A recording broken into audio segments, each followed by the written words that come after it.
Hello, everyone, and welcome to New Gen Politics. This week, two similar events took place. Daniel Penny, the 24-year-old Marine who killed Jordan Neely, a 30-year-old homeless man and felon, was indicted for second-degree manslaughter and faces up to 15 years in prison. After Neely had openly threatened passengers, Penny put Neely in a chokehold which ended his life. In a similar recent event, Jordan Williams, a 20-year-old, was arrested this week and charged with manslaughter and weapons possession for stabbing Victor Odrago to death. Odrago was a 36-year-old ex-con who punched Jordan's girlfriend and threatened other passengers on the New York subway. What's interesting about both these events is they both took place on the New York subway, highlighting the danger that many New Yorkers face daily and how crime in the city has only gotten worse. So, what can we learn about these two stories? Well, the main takeaway is that self-defense is not self-defense anymore. Both victims were aggressive, belligerent, and threatening other passengers on the subway. And when these two young men stepped in to defend themselves and other passengers, they're charged with manslaughter for the accidental deaths of these people involved.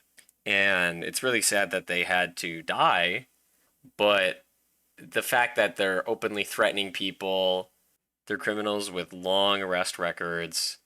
So, what can we learn from this? Well, one of the big takeaways is that it's hard to defend others or yourself anymore without getting into trouble. And you're seeing this more and more where people are openly not helping others who are in danger. Because the way our system works now is you can get in an incredible amount of trouble for self-defense. And even if you're proven innocent, it'll still take years of your life to combat it in court. You'll spend all the money you have, take up all the time you have. So people who see others suffering, getting harassed, bullied, physically assaulted, sexually harassed, people are not stepping in to protect these people because they see not only is there not a benefit to themselves, and there's never been a benefit for standing up for others, but there's a clear detriment to yourself, both legally and publicly, in which case it's not worth it to get involved. Humans are very rational creatures in our risk assessment, and the risk versus reward on helping a stranger is not good, especially living in a city like New York, which is very willing to prosecute people who use means like self-defense, but very unwilling to prosecute actual criminals. So you're seeing less and less people stand up for each other to be good Samaritans. I remember seeing on the news recently, you've had talks about why young men are not standing up and protecting women who are in danger. There's that video of the woman being harassed on the subway by a homeless man, and she's crying and she's looking around and asking why is nobody helping her. Well, you get involved and your life gets ruined. And then we've got a thug assaulting a terrified woman in front of a train where there's quite a number of able-bodied men around. But in both clips, no one steps in to help. We know crime has skyrocketed in New York, but what I find just as disturbing is the lack of good Samaritans. Where have all the real men gone, Douglas? We've created a system that incentivizes people to turn a blind eye to those in need. And that is a huge problem. As you isolate people more and more, because they're not getting to know their neighbors, they're not trying to help people in need, because they don't know what the ramifications could be. You know, you see someone being physically assaulted. If you get involved, what's going to happen? You fight them. Well, even if you win the fight, you end up with a broken nose, broken fingers. Who knows? If you lose the fight, you could die. But let's say, even if you win the fight, well, the guy can come back and sue you later for assaulting him. Or you can end up in prison. Your whole life could be ruined for trying to do the right thing.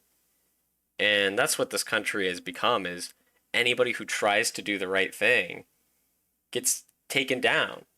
They stand out. They're going against the system because the system is incentivizing everybody to do the wrong thing. So you're seeing more and more of this just blatant ignoring of people's problems, and I can't blame them. I remember hearing Lauren Ingram one night talking about this. Why are young men not standing up and protecting women? Because they don't see any point in it. They're scared that if they help, they'll get in trouble. They're not glorified as heroes for saving someone's life. They're vilified. When you have a legal system where most people see it as hurting you versus helping you, the police don't have your back. The Marines don't have your back, as they turned in Daniel Penny themselves. No one has your back. It's just you against the world now. And if you want to do the right thing, you're going to get swept up by it. It's you versus the world. So why would you ever go out of your way, risk any part of yourself to help another person when it's all about you? And that's what our society's made it. It's all about you. It's all about everybody's all about themselves. And they're made to be that way. How can you care about anybody else in a system that doesn't care about you? And it also just shows the craziness of what's happened in New York, how the crime has skyrocketed. It's just insane. I don't know how you have a functioning city. It's barely functioning, but when will people just leave? They're leaving in droves, but when will basically any normal functioning person leave? You can't live under conditions where you don't feel safe. And if you don't feel safe and then decide to protect yourself, you're vilified for it. So you can't even win in self-defense. If people don't feel safe, and they also don't feel like they can protect themselves, because the ones protecting themselves become the criminals, and the criminals become victims, how will we have any ability to have a functioning society? We won't. This is just another reason men don't want to participate in society. It's another reason women don't feel safe. And on that note, I hope we see both these men acquitted of these charges. Then hopefully there would be some hope that people who step in to protect others will be doing the right thing. Now that you've heard what I think, please let me know what you think down in the comments below. And don't forget to like, subscribe, and share.